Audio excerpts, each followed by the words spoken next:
Ini adalah sepasang pasangan muda yang dulunya merupakan bagian dari keluarga kerajaan. Mereka pernah bergelar yang mulia, namun sekarang hanya dikenal sebagai Duke dan Duchess of Sussex. Dan kami telah mengirim mereka Candace kepada kamu. Mereka hidup bahagia di pantai barat. Meghan Markle kembali menangis, tetapi kali ini bukan karena masalah keluarga kerajaan, rasisme, atau gangguan media. Tidak, kali ini karena tidak ada yang membeli penampilannya. Candace Owens yang konservatif. Seluruh karier Meghan Markle. Dia tidak pernah ingin orang tahu siapa dirinya sebenarnya. Dia berkulit hitam. Dia tidak pernah menunjukkan hal itu secara terbuka.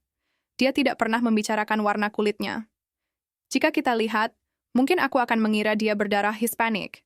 Tidak ada yang pernah menyangka dia berkulit hitam. Itu tidak pernah menjadi hal penting untuk karier yang dia inginkan.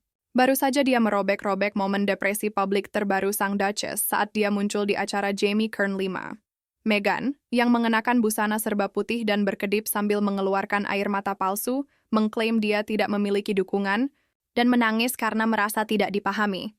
Namun Owens dan banyak orang lainnya, publik tidak terpengaruh. Mereka menyebutnya apa adanya. Manipulasi hubungan masyarakat, aksi pertunjukan, langkah putus asa untuk meluncurkan kembali merek yang gagal dan menghidupkan kembali reputasi yang dibangun di atas sikap korban. Dan ketika kamu melihat rekam jejak Meghan, dari kegagalan Spotify senilai $20 juta hingga seri Netflix-nya yang memalukan, dan penghargaan dari majalah Time yang bisa dibilang konyol, yang juga sebagian keturunan kulit hitam. Tapi, Meghan Markle tidak mengundang anggota keluarganya yang berkulit hitam ke pernikahannya. Ini bukanlah sosok yang bangga akan identitasnya. Ini adalah wanita yang seumur hidup berusaha menjauh dari kulit hitamnya. Sampai Meghan Markle menyadari bahwa situasi tersebut bisa dimanfaatkan untuk keuntungan pribadinya. Saya rasa hal itu sangat menjijikkan.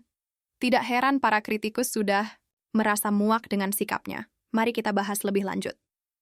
Candace Owens tidak ragu-ragu dalam acaranya untuk mengomentari hal ini. Dia mengejek wawancara podcast Meghan yang penuh dengan air mata sebagai sebuah aksi panggung. Owens menyebutnya manipulatif dan, jujur saja, memalukan. Meghan menangis di acara Q, dan itulah yang dia lakukan. Owens mengatakan bahwa saat Meghan ingin mendapatkan perhatian, dia sengaja meningkatkan dramanya.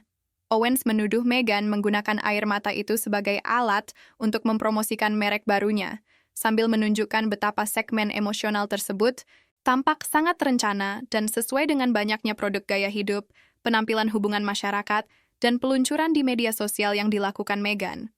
Ini bukanlah momen kerentanan yang tiba-tiba, melainkan bagian dari strategi yang disengaja. Meghan memang bermimpi menjadi seorang bintang besar, dan dia tidak bisa menghadiri pesta-pesta para selebriti papan atas hanya berdasarkan kemampuan aktingnya. Kamu tahu dia bukanlah aktris yang sangat berbakat, jadi dia mencari cara lain untuk mencapai tujuannya, yaitu dengan menikah ke dalam keluarga kerajaan. Itu adalah strategi yang dia pilih. Owens mengatakan bahwa Meghan adalah seorang aktris yang memainkan peran sebagai seorang ibu yang berjuang sambil tinggal di rumah mewah dengan jutaan dolar di bank. Jangan lupa, ini adalah Meghan yang sama yang pernah membandingkan dirinya dengan Nelson Mandela dalam sebuah wawancara. Substansi bukanlah keahliannya. Kesepakatan Spotify senilai $20 juta antara Meghan dan Harry seharusnya menjadi kolaborasi yang luar biasa. Sebuah platform tanpa filter di mana Meghan bisa membagikan cerita-cerita tak terungkap dari perempuan-perempuan hebat. Namun, apa yang kita dapatkan? 12 episode yang lebih terdengar seperti kuliah daripada percakapan yang menarik. Tidak ada konsistensi dalam kontennya. Tidak ada kedalaman dalam konten yang dibuat, dan sangat sedikit wawasan yang benar-benar bermakna. Pada tahun 2023, Spotify memutuskan hubungan dengan pasangan Sussex. Sumber-sumber yang dihubungi Wall Street Journal mengungkapkan bahwa pasangan tersebut tidak menghasilkan cukup konten untuk memenuhi kontrak mereka. Eksekutif Spotify, Bill Simmons, tidak segan-segan menyebut Harry dan Meghan sebagai penipu. Ya, penipu. Istilah yang digunakan untuk orang-orang yang meraup keuntungan dengan cara menipu. Jika itu belum cukup memalukan, Meghan berusaha menjauhkan diri dari kegagalan tersebut secara diam-diam. Namun, publik tidak melupakan hal itu. Dan para kritikus seperti Candace Owens terus memastikan hal tersebut tetap menjadi sorotan. Ketika majalah Time memasukkan Meghan dalam daftar orang paling berpengaruh pada tahun 2024, reaksi baliknya sangat cepat dan keras. Media sosial dipenuhi dengan ejekan dan kritik. Pertanyaan yang muncul adalah, Apa sebenarnya pengaruh yang dimiliki Meghan? Salah satu postingan viral menyatakan, satu generasi influencer yang menganggap menjadi korban sebagai sebuah merek. Bahkan beberapa publikasi yang cenderung berpihak ke kiri, seperti The Independent dan Slate, mempertanyakan kriteria tersebut. Apakah ini benar-benar pengaruh atau hanya ketenaran buruk semata? Editor Time membela keputusan tersebut dengan mengklaim bahwa Meghan telah mendefinisikan ulang konsep kerajaan modern. Dia berkata, "Aku telah menciptakan untuk anak-anak ini. Saya memiliki alamat email yang mirip dengan nama mereka, yang mungkin tidak akan pernah kamu tebak. Dan suatu saat nanti akan saya berikan kepada mereka ketika mereka sudah lebih dewasa. Namun, hampir setiap malam sebelum tidur, saya mengirim email kepada mereka. Saya melakukannya karena ini tidak harus menjadi beban yang berat. Namun, para kritikus tidak percaya dengan hal itu. Mereka menyebutnya sebagai hubungan keluarga yang rusak, sikap Meghan yang suka menggugat media, dan daftar panjang kegagalan usaha yang pernah dia jalani. Mungkin dia memang berpengaruh, tapi untuk alasan yang salah. Muncul di setiap judul berita tidak selalu berarti kamu membuat perbedaan. Mungkin itu hanya berarti kamu menjadi kontroversi berjalan. Serial baru Meghan yang bertema cinta justru menjadi bahan ejekan sebagai proyek gaya hidup pribadi. Reaksi awal terhadap serial itu sangat negatif. Para kritikus menyebutnya menyakitkan, dangkal, dan tidak relevan.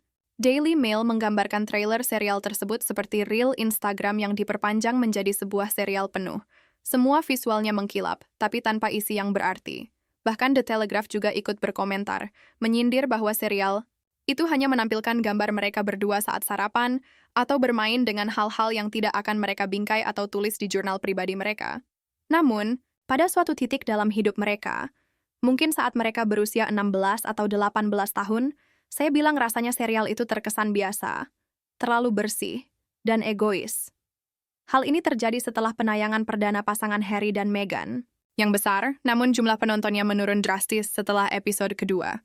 Eksekutif Netflix dilaporkan merasa kurang puas dengan kemampuan pasangan ini dalam menyajikan konten yang bisa menghubungkan dan menarik perhatian penonton. Singkatnya, merek Meghan runtuh di bawah beban citra dirinya sendiri. Ini bukan tentang keaslian, melainkan ambisi yang dibungkus sebagai keterhubungan. Jadi, apa yang bisa kita simpulkan dari tangisan Meghan di podcast, pergantian mereknya, dan kegilaan media yang menyusul? Candace Owens dan semakin banyak orang Amerika melihat melalui semua itu. Ini bukanlah seorang wanita yang menemukan kembali suaranya. Saya merinding membayangkan hal itu seumur hidupmu. Dan inilah semua hal dan setiap momen di mana saya ingin mengatakan betapa saya mencintai mereka dan betapa bangganya saya pada mereka dalam segala hal. Lihatlah balik lagi, ya ampun, dia mencintai kita banget. Menurut saya, itu adalah bagian terbaiknya. Ini adalah seorang wanita yang sangat berusaha untuk tetap relevan. Dari Spotify ke Netflix sampai majalah Time, Meghan Markle meninggalkan jejak janji-janji yang dibesar-besarkan, pertunjukan di atas panggung, dan proyek-proyek yang gagal ketika diteliti lebih dalam. Dan bagian yang paling memalukan adalah semakin dia berusaha membangun kembali citranya sebagai simbol pemberdayaan dan kerentanan, semakin dunia melihat kebenarannya. Ini bukan kebangkitan. Ini hanyalah sebuah tontonan tirai, mungkin akan jatuh lebih cepat dari yang Meghan Markle perkirakan. Jika dia berpikir bahwa masa-masa terburuk sudah berlalu, maka dia salah besar. Setelah air mata yang dipentaskan di podcast dan keruntuhan citra, kerajaan media yang dibangunnya, para kritikus tidak hanya mempertanyakan keasliannya saja. Aku merawatmu dan aku melihatmu dengan sangat dalam, dan aku senang bisa menyaksikan pertumbuhanmu serta sangat bangga pada mereka. Hal itu sangat indah. Oh, aku tidak tahu. Aku tidak menyangka hal itu. Ya, mereka memang hebat. Rasanya begitu luar biasa. Makanya, enak sekali tidak memakai makeup. Mempertanyakan apakah Meghan Markle masih dianggap penting atau tidak, itu menjadi pertanyaan besar. Ini bukan sekadar soal podcast yang buruk atau acara Netflix yang gagal. Ini tentang seorang figur publik yang menjanjikan transformasi, empati, dan pemberdayaan, tetapi justru memberikan pelajaran tentang kesombongan dan promosi diri. Dari merek gaya hidup yang dihina hingga aksi publisitas yang tidak nyambung, usaha Meghan untuk tetap relevan runtuh lebih cepat daripada kontrak Spotify-nya. Mari kita bahas 3 berita mengejutkan berikutnya yang Meghan tidak ingin kamu ketahui. Merek gaya hidup baru Meghan, American Riviera Orchard, yang seharusnya menjadi reinventasi besar dengan slogan yang khas, ternyata hanya menawarkan satu hal, seperangkat selai. Secara harfiah, selai yang dikirimkan ke teman-teman selebriti sebagai peluncuran lembut yang berkelas. Internet pun langsung menghujatnya.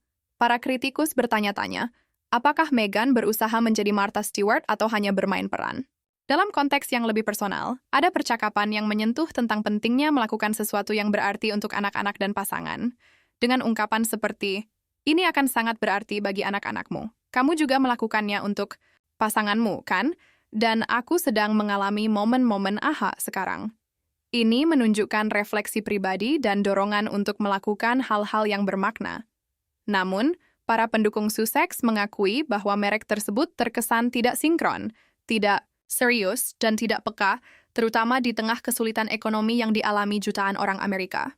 Tidak ada situs web resmi, tidak ada peluncuran produk yang jelas, hanya sebuah reel Instagram glamour yang menampilkan Meghan merangkai bunga di dapur California dengan musik orkestra sebagai latar belakang. Ini bukanlah kewirausahaan sejati. Ini adalah pemasaran yang berfokus pada ego, di mana penampilan Meghan Markle selalu menjadi sorotan utama, sementara substansi atau isi sebenarnya hampir tidak ada. Meghan pernah berkata kepada saya, terutama menjelang akhir hidupnya, bahwa apapun yang kita lakukan dalam hidup, jangan pernah mengubah siapa diri kita. Dia mengatakan bahwa akan sangat menyedihkan jika kita berubah, dan saya merasa diperhatikan, serta dicintai oleh kata-katanya itu. Inti dari pesannya adalah bahwa siapa diri kita sudah cukup. Namun, salah satu kenyataan paling pahit yang harus dihadapi Meghan saat ini adalah bahwa publik sudah kehilangan kepercayaan padanya. Podcast yang dibuat Meghan terasa sangat dibuat-buat dan mereknya terkesan palsu. Cerita yang dia sampaikan tidak konsisten dengan kenyataan. Kritikus dari berbagai media ternama seperti Forbes hingga The Atlantic telah menganalisis perbedaan mencolok antara kata-kata Meghan dan realitas yang ada. Misalnya, dia berbicara tentang perjuangan hidup, padahal tinggal di mansion mewah di Montecito yang bernilai $14 juta. Dia mengklaim suaranya ditenggelamkan, padahal dia sendiri membuat kesepakatan eksklusif dengan platform besar seperti Netflix, Spotify, dan penerbit Penguin Random House. Bahkan skandal keluarganya sendiri, seperti meninggalkan ayahnya yang sedang sakit, Thomas Markle, menjadi kontradiksi yang mencolok dengan citra yang dia bangun di publik. Gambaran yang muncul dari Meghan adalah sosok yang peduli dan baik hati. Namun, reaksi negatif yang muncul saat ini bukan disebabkan oleh misogini atau rasisme, melainkan karena kesadaran publik bahwa cara Meghan menunjukkan kerentanan mungkin hanyalah alat pemasaran, bukan ekspresi kebenaran yang tulus. Misalnya, anak-anak yang menerima email darinya dan membacanya akan menyimpan itu selamanya sebagai kapsul waktu yang indah, dan Meghan sendiri menganggap mengirim email itu sebagai cara meditatif untuk mengekspresikan cinta dan perhatian. Namun, opini publik berubah drastis setelah wawancara Meghan dengan Jamie Kern V. Media sosial dipenuhi dengan sarkasme, bukan simpati. Ada komentar viral yang menyebutkan bahwa Piers Morgan menganggap wawancara itu sangat palsu dan memalukan. Bahkan mantan penggemar Meghan di platform seperti Reddit dan X, sebelumnya Twitter, mengungkapkan kekecewaan mereka karena semua momen tersebut terasa sangat diproduksi dan tidak autentik. Daily Telegraph secara terbuka mempertanyakan apakah strategi branding emosional Meghan Markle akhirnya justru berbalik melawannya. Dulu dia dipandang sebagai korban, namun kini dia menjadi bahan lelucon. Di dunia yang semakin membutuhkan keaslian dan ketulusan, semua yang berhubungan dengan Meghan terasa ketinggalan zaman, dibuat-buat, dan semakin tidak relevan. Lalu, apa yang tersisa? Banyak hal, seperti momen-momen kecil di masa kecil anak-anaknya yang sangat berharga ketika mereka berkata, "Mama, boleh menggandengmu?" Atau "Mama, bisa gendong aku?" Momen-momen sederhana ini sangat berarti, meskipun suatu saat nanti pasti akan berubah. Meghan mengirimkan suara-suara itu seolah-olah dia ada di sana, berbicara jam 2 pagi, menyanyikan lagu Nina Bobo malam hari, seolah-olah sudah merekam suara dan mengirimkannya lewat email. Tidak harus berupa video atau sesuatu yang rumit. Ini hanya tentang seorang wanita yang pernah meninggalkan keluarga kerajaan demi kebebasan, namun kini terjebak dalam mesin pertunjukan yang dia klaim dibencinya. Candace Owens, seorang komentator. Publik tidak hanya mengkritik momen podcast Meghan, tetapi juga mengungkapkan bagaimana mesin di baliknya bekerja. Setiap detail seperti foto dapur dengan pencahayaan sempurna adalah bagian dari strategi pemasaran. Namun, ada masalah besar. Penonton kini sudah tidak lagi tertarik. Mereka sudah melihat apa yang sebenarnya terjadi di balik layar, dan yang terlihat bukanlah ketahanan atau reinvensi, melainkan kelelahan, kesombongan, dan kepura-puraan menjadi korban yang disamarkan sebagai inspirasi. Hal ini membuat Meghan Markle, yang dulu sangat disukai media, kini menjadi beban bagi media itu sendiri. Jika Meghan mengira masa jabatannya di dunia media akan berjalan mulus tanpa hambatan, beberapa bulan terakhir telah memberinya pelajaran pahit. Dari menjadi bahan ejekan karena kehadirannya di Netflix hingga mendapat label sebagai sosok berpengaruh oleh majalah Time, Meghan justru menghadapi olok-olokan di dunia maya. Kembalinya Meghan ke Hollywood mulai terlihat bukan sebagai kemenangan, melainkan bencana yang dibalut kemasan rapi. Ketika Meghan meluncurkan serial Netflix berjudul Love Meghan, acara itu dipromosikan sebagai babak baru dalam perjalanannya, sebuah pandangan glamor tentang gaya hidup dan nilai-nilainya. Namun, yang diterima penonton justru sebuah film promosi yang terasa tanpa jiwa, terlalu dipoles, dan skripnya menyakitkan. Para kritikus tidak segan mengkritik. New York Post menyebutnya sebagai proyek kesombongan yang tidak tertahankan, sementara Independent juga menyatakan hal serupa. Acara itu sempurna secara tampilan, tetapi kosong secara emosi. Banyak pengguna media sosial menyebutnya cringe, narsis, dan tidak layak ditonton.